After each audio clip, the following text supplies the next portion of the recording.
ಸ್ವಾತಂತ್ರ್ಯ ಹೋರಾಟಕ್ಕೆ ಪ್ರಾರಂಭವಾದ ಕಾಂಗ್ರೆಸ್ ಸೇನಾನಿಯ ಸಂಘಟನೆಯಾಗಿತ್ತು. ಅದು ರಾಜಕೀಯ ಪಕ್ಷವಾಗಿರಲಿಲ್ಲ. ಈ ಮೇಳಕ್ಕೆ ರಾಜಕೀಯ ಅಣೆಪಟ್ಟಿ ಕಟ್ಟಬಾರದು. ಪ್ರತಿಯೊಬ್ಬ ನಾಗರಿಕನ ಅಂತರಂಗದಲ್ಲಿ ಸ್ವದೇಶಿಯ ಭಾವನೆ ಮೂಡಬೇಕು ಎಂದು ಸಿರಿಗೆರೆಯ ಶ್ರೀ ತರಳುಬಾಳು ಜಗದ್ಗುರು ಬೃಹನ್ಮಠದ ಶ್ರೀ 1108 ಡಾಕ್ಟರ್ ಶಿವಮೂರ್ತಿ ಶಿವಾಚಾರ್ಯ ಮಹಾಸ್ವಾಮಿಗಳು ಕರೆ ನೀಡಿದರು.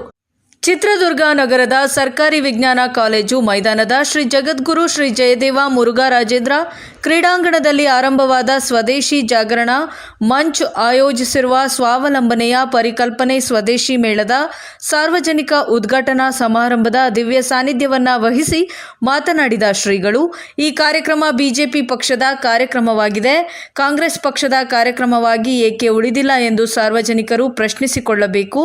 ಯಾವ ಪಕ್ಷಕ್ಕೆ ಸ್ವದೇಶಿ ಆದರ್ಶ ಸ್ವಾತಂತ್ರ್ಯ ಪೂರ್ವದಲ್ಲಿ ಇತ್ತೋ ಇಂದು ಅದು ಕಾಣೆಯಾಗಿದೆ.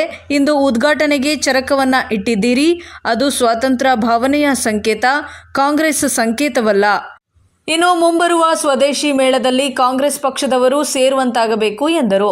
ಸ್ವದೇಶಿ ಮೇಳದ ಸಾರ್ವಜನಿಕ ಉದ್ಘಾಟನೆಯನ್ನು ಮಾಡಿದ ಮಾಜಿ ಮುಖ್ಯಮಂತ್ರಿಗಳು ಮತ್ತು ಲೋಕಸಭಾ ಸದಸ್ಯರಾದ ಬಸವರಾಜ ಬೊಮ್ಮಾಯಿ ಮಾತನಾಡಿ, ಸ್ವದೇಶಿ ಭಾವನೆ ಹುಟ್ಟಿದ್ದು ರೈತರಲ್ಲಿ. ರೈತ ಸ್ವಾಭಿಮಾನಿ ಆಗಿರುತ್ತಾನೋ ಆ ದೇಶ ಸ್ವಾವಲಂಬನೆಯಾಗಿರುತ್ತದೆ. ಇನ್ನು ಉದಾರೀಕರಣ, ಜಾಗತೀಕರಣ, ಖಾಸಗೀಕರಣ ಜೊತೆಗೆ ಅಂತರಾಕರಣ ಸೇರಬೇಕಾಗಿದೆ. ಕೇವಲ ವ್ಯಾಪಾರ ಉದ್ದೇಶ ಇಟ್ಟುಕೊಂಡು ಯಾವ ದೇಶವೂ ಸಹ ಉದ್ಧಾರವಾಗಿಲ್ಲ. ಜೊತೆಗೆ ಅಂತರ್ಕರಣ ಬೇಕು. ಹೊಸ ಹೊಸ ತಂತ್ರಜ್ಞಾನವನ್ನು ತಯಾರು ಮಾಡುವ ಶಕ್ತಿ ಭಾರತಕ್ಕಿದೆ. ಅದಕ್ಕೆ ಟ್ರಂಪ್ಗೆ ಭಾರತ ದೇಶದ ಮೇಲೆ ಕಣ್ಣು. ಇನ್ನು ಭಾರತದ ಉತ್ಪನ್ನಗಳಿಗೆ, ಭಾರತದ ಮಾರುಕಟ್ಟೆಗಳಿಗಷ್ಟೇ ಅಲ್ಲದೆ ವಿದೇಶಿ ಮಾರುಕಟ್ಟೆಗಳು ತೆರೆದುಕೊಳ್ಳಬೇಕು. ಆಗ ಮಾತ್ರ ಸ್ವದೇಶಿ ಮೇಳ ಯಶಸ್ವಿಯಾಗಲಿದೆ ಎಂದರು. ಬ್ರಿಟಿಷರು ಸುಮ್ಮನೆ ಭಾರತ ಬಿಟ್ಟು ಹೋಗಲಿಲ್ಲ. ರೈತರು, ಕೂಲಿ ಕಾರ್ಮಿಕರು ಅವರ ಹಿಂದೆ ಬಿದ್ದಿದ್ದರಿಂದ ನಮ್ಮ ಬಟ್ಟೆ, ನಮ್ಮ ವಸ್ತುಗಳನ್ನು ತಯಾರು ಮಾಡಲು ಶುರು ಮಾಡಿದಾಗ ಬ್ರಿಟಿಷರು ಭಾರತ ಬಿಟ್ಟು ಹೋದರು. ಮಹಾತ್ಮ ಗಾಂಧೀಜಿಯವರು ಸ್ವದೇಶಿ ವಸ್ತುಗಳನ್ನು ಬಳಸುವ ಮೂಲಕ ವಿದೇಶಿ ವಸ್ತುಗಳನ್ನು ಸುಡುವ ಮೂಲಕ ಸ್ವದೇಶಿ ಚಳುವಳಿಯನ್ನು ಆರಂಭಿಸಿದರು. ಪ್ರತಿಯೊಬ್ಬ ಭಾರತೀಯನಲ್ಲಿ ಸ್ವದೇಶಿ ಭಾವನೆ ಇದೆ. ಅದಕ್ಕೆ ಪೂರಕವಾದ ವಾತಾವರಣವನ್ನು ಸೃಷ್ಟಿ ಮಾಡುವುದು ಸರ್ಕಾರದ ಜವಾಬ್ದಾರಿ ಎಂದು ಬೊಮ್ಮಾಯಿ ತಿಳಿಸಿದರು. ಅಧ್ಯಕ್ಷತೆಯನ್ನ ವಹಿಸಿದ್ದ ಮಾಜಿ ಉಪಮುಖ್ಯಮಂತ್ರಿಗಳು ಮತ್ತು ಚಿತ್ರದುರ್ಗ ಲೋಕಸಭಾ ಕ್ಷೇತ್ರದ ಸದಸ್ಯರಾದ ಗೋವಿಂದ ಎಂ ಕಾರಜೋಳ ಮಾತನಾಡಿ, ಒಂದು ಕಾಲದಲ್ಲಿ ಆಹಾರಕ್ಕಾಗಿ ಪರದಾಡುತ್ತಿದ್ದ ಭಾರತ ಇದು ಅದರಲ್ಲಿ ಸ್ವಾವಲಂಬಿಯಾಗಿ ಬೇರೆ ದೇಶಗಳಿಗೆ ರಫ್ತು ಮಾಡುವಷ್ಟು ಮಟ್ಟಿಗೆ ಬೆಳೆದಿದೆ. ಗಾಂಧೀಜಿಯವರ ರಾಮರಾಜ್ಯ ಗ್ರಾಮ ಸ್ವರಾಜ್ಯವಾದ ಕನಸನ್ನ ಕಂಡಿದ್ದು, ಆದರೆ ಇಂದಿನ ದಿನಮಾನಗಳಲ್ಲಿ ಹಳ್ಳಿಗಳು ವಯೋವೃದ್ಧರಿಂದ, ಮಹಿಳೆಯರಿಂದ, ಮಕ್ಕಳಿಂದ ಕೂಡಿದ ಗ್ರಾಮವಾಗಿದೆ. ಯುವ ಜನತೆ ತಮ್ಮಲ್ಲಿ ಸಾಕಷ್ಟು ಭೂಮಿ ಇದ್ದರೂ ಸಹ ಕನಿಷ್ಠ ವೇತನಕ್ಕಾಗಿ ಪಟ್ಟಣಗಳಿಗೆ ಹೋಗಿ ಅಲ್ಲಿ ಹೋಟೆಲ್ನಲ್ಲಿ ಕೆಲಸ ಮಾಡುತ್ತಿದ್ದಾರೆ. ಕೃಷಿ ಮಾಡಲು ಯಾರೂ ಸಹ ತಯಾರಿಲ್ಲ ಎಂದು ಹೇಳಿದರು. ಮುಖ್ಯ ಅತಿಥಿಗಳು ನಾ ತಿಪ್ಪೇಸ್ವಾಮಿ, ಸಂಯೋಜಕರಾದ ಕೆಎಸ್ ನವೀನ, ಸಂಘಟಕರಾದ ರವೀಂದ್ರ, ಎಂಎಸ್ ಸಂಘಟಕರಾದ ಅನಿತ್ ಕುಮಾರ್ ಮತ್ತು ಕೆಟಿ ಕುಮಾರಸ್ವಾಮಿ, ಸಂಚಾಲಕರಾದ ಸೌಭಾಗ್ಯ ಬಸವರಾಜ್, ಸಹ ಸಂಚಾಲಕರು ಹನುಮಂತೇಗೌಡ ಭಾಗವಹಿಸಿದ್ದರು. ವರದಿ ಹರೀಶ್ ನಾಯಕನಹಟ್ಟಿ, ಎನ್ಕೆಎಸ್ ಟಿವಿ, ಚಿತ್ರದುರ್ಗ. ಸ್ವದೇಶಿ ಚಿಂತನೆ ಬಗ್ಗೆ ಎರಡೇ ಮಾತಿನಲ್ಲಿ ಹೇಳಲಿಕ್ಕೆ ಬಯಸ್ತೇನೆ. 1962-63ರಲ್ಲಿ ದೇಶದಲ್ಲಿ ಬೊಮ್ಮಾಯಿಯವರು ಮಾತನಾಡುವಂಥ ಸಂದರ್ಭದಲ್ಲಿ ಹೇಳಿದರು, ಸ್ವಾತಂತ್ರ್ಯ ಬಂದಾಗ 33 ಕೋಟಿ ಜನ ಇತ್ತು ಅಂತೇಳಿ. 62-63ಕ್ಕೇನು ಭಾಳ ಹೆಚ್ಚಾಗಿರಲಿಲ್ಲ, 40 ಕೋಟಿ ಒಳಗೆ ಇತ್ತು. ಅಂಥ ಸಂದರ್ಭದಲ್ಲಿ ನಮ್ಮಲ್ಲಿ ದೇಶದಲ್ಲಿ ಆಹಾರ ಧಾನ್ಯದ ಕೊರತೆ ಭಾಳ ಎಷ್ಟು ಮಟ್ಟಿಗೆ ಇತ್ತು ಅಂದರೆ, ಅಮೇರಿಕಾದಿಂದ ಗೋಧಿ ಬರ್ತಿತ್ತು ಮತ್ತು ರವಾ ಬರ್ತಿತ್ತು, ಅದು ಅಲ್ಲದೆ ಮೈದಾ ಹಿಟ್ಟು ಬರ್ತಿತ್ತು, ಟಾಟಾ ಬರ್ತಿತ್ತು. ಅದನ್ನು ಸರ್ಕಾರ ಈ ನ್ಯಾಯಬೆಲೆ ಅಂಗಡಿ ಏನದಾವು ಆ ಥರ ಪಂಚಾಯತ್ ಒಂದೊಂದು ವ್ಯವಸ್ಥೆ ಮಾಡಿ ಕೊಡ್ತಕ್ಕಂಥ ವ್ಯವಸ್ಥೆ ಮಾಡ್ತಾರೆ. ಯಾವ ಪರಿಸ್ಥಿತಿ ಇತ್ತು ಅಂದರೆ ದೇಶದಲ್ಲಿ ಆಹಾರ ಧಾನ್ಯ ಕೊರತೆ ಇದ್ದದಕ್ಕಾಗಿ ಬಡವರು, ಬಗ್ಗರು, ಭೂಮಿ ಇಲ್ಲದವರು, ಕೂಲಿ ನಾಲಿ ಮಾಡಿ ಬದುಕತಕ್ಕಂಥವರು 1 ಉಪವಾಸ 2 ಉಪವಾಸ ಸಾಯುವಂಥ ಪರಿಸ್ಥಿತಿ. ದೇಶಕ್ಕೆ ಸ್ವಾತಂತ್ರ್ಯ ಬಂದ ನಂತರ ಬಾಬು ಜಗಜೀವನ್ ರಾಮ್ರವರು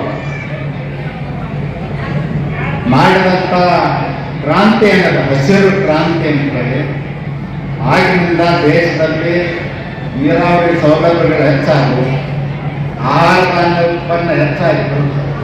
33 ಕೋಟಿ ಜನರಿಗೆ ಆಹಾರ ಒದಗಿಸ್ತಕ್ಕಂಥ ಪರಿಸ್ಥಿತಿ ಇಲ್ಲದಾಗ ಹೊಟ್ಟೆ ತುಂಬ ಅನ್ನ ಕೊಡುವುದಲ್ಲದೆ ಸ್ವಾವಲಂಬಿಗಳಾಗಿದೆ ಆಹಾರ ಬೆಳೆಯುವುದು. ಮತ್ತು ಹೊರದೇಶಕ್ಕೂ ಕೂಡ ಕೆಲವು ಆಹಾರ ಪದಾರ್ಥಗಳನ್ನು ಇವತ್ತು ನಾವು ರಫ್ತು ಮಾಡ್ತಾ ಇದ್ದೀವಿ. ಆ ಮಟ್ಟಿಗೆ ದೇಶದಲ್ಲಿ ಸಾಕಷ್ಟು ಅಭಿವೃದ್ಧಿ ಕೆಲಸ ಕಾರ್ಯಗಳನ್ನು ಮಾಡುವುದರ ಮೂಲಕ ಇವತ್ತು ಮಾಡಿದೆ.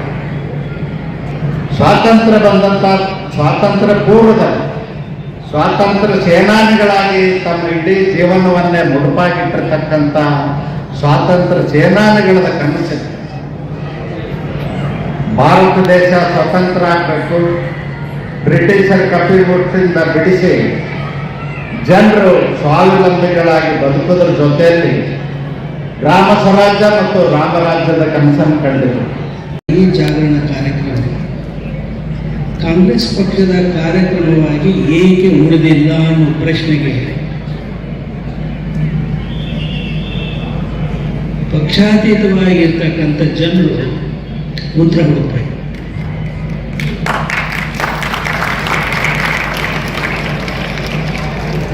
ಆಗಿನ ಕಾಂಗ್ರೆಸ್ ಪಕ್ಷ ಮಾಧ್ಯಮದವರು ನೀವು ನಮ್ಮ ಮಾತುಗಳನ್ನು ತಿರುಚಿ ತಪ್ಪಾಗಿ ವರದಿ ಮಾಡಬಾರದು.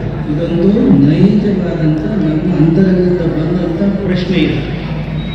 ಯಾವುದೇ ಪಕ್ಷದ ಪರವಾಗಿ ಯಾವುದೇ ಪಕ್ಷದ ವಿರುದ್ಧವಾಗಿ ನಾವು ಈ ಮಾತನ್ನು ಈ ಪ್ರಶ್ನೆಯನ್ನು ಕೇಳ್ತಾ ಇದ್ದೀವಿ. ಯಾವ ಆದರ್ಶ ಸ್ವಾತಂತ್ರ್ಯ ಪೂರ್ವದಲ್ಲಿ ಕಾಂಗ್ರೆಸ್ ಪಕ್ಷಕ್ಕೆ ಇತ್ತೋ ಆ ಆದರ್ಶ ಈಗ ಏಕೆ ಅದು ಕಣ್ಮರೆಯಾಗಿದೆ? ನಮಗನ್ಸೋದು ಅವತ್ತಿನ ಕಾಂಗ್ರೆಸ್ ಪಕ್ಷ ಗಾಂಧೀಜಿಯ ನೇತೃತ್ವದಲ್ಲಿ ಸ್ವಾತಂತ್ರ್ಯಕ್ಕಾಗಿ ಹೋರಾಟ ಮಾಡಿದಂಥ ಕಾಂಗ್ರೆಸ್ ಪಕ್ಷ ಅದು ಕೇವಲ ಪೊಲಿಟಿಕಲ್ ಪಾರ್ಟಿ ಆಗಿರಲಿಲ್ಲ. ಸ್ವಾತಂತ್ರ್ಯ ಸಂಗ್ರಾಮದಲ್ಲಿ ಹೋರಾಟ ಮಾಡಿ ಈ ದೇಶಕ್ಕೆ ಸ್ವಾತಂತ್ರ್ಯ ಪಡೆತಕ್ಕಂಥ ದೃಢವಾದ ನಿಶ್ಚಲತೆಯಿಂದ ದೃಢವಾದ ನಿರ್ಧಾರ ಮಾಡಿಕೊಂಡು ತ್ಯಾಗ ಮನೋಭಾವದಿಂದ ಹೋರಾಟ ಮಾಡಿದಂಥ ಸೇನಾನಿಗಳ ಸಂಘಟನೆ ಅದಾಗಿದೆ.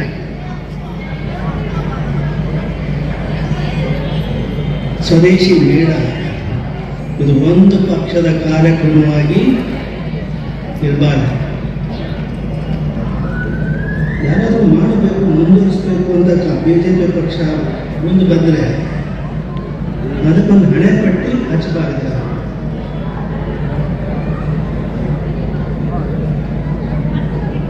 ಇದನ್ನು ಗಮನಿಸಬೇಕು. ಈ ಸ್ವಾತಂತ್ರ್ಯ ಅನ್ನೋ ಒಂದು ಪದ ಇದೆಯಲ್ಲ, ಇದರ ಬಗ್ಗೆ 2-3 ವರ್ಷಗಳ ಹಿಂದೆ ನಮ್ಮ ಮಠದಲ್ಲಿ ಸಿರಿಗೆರೆಯಲ್ಲಿ ನಮ್ಮ ವಿದ್ಯಾಸಂಸ್ಥೆಯಲ್ಲಿ ಓದ್ತಕ್ಕಂಥ ಮಕ್ಕಳಿಗೆ ಒಂದು ವಾರ್ಷಿಕ ಕ್ರೀಡಾ ಮೇಳವನ್ನು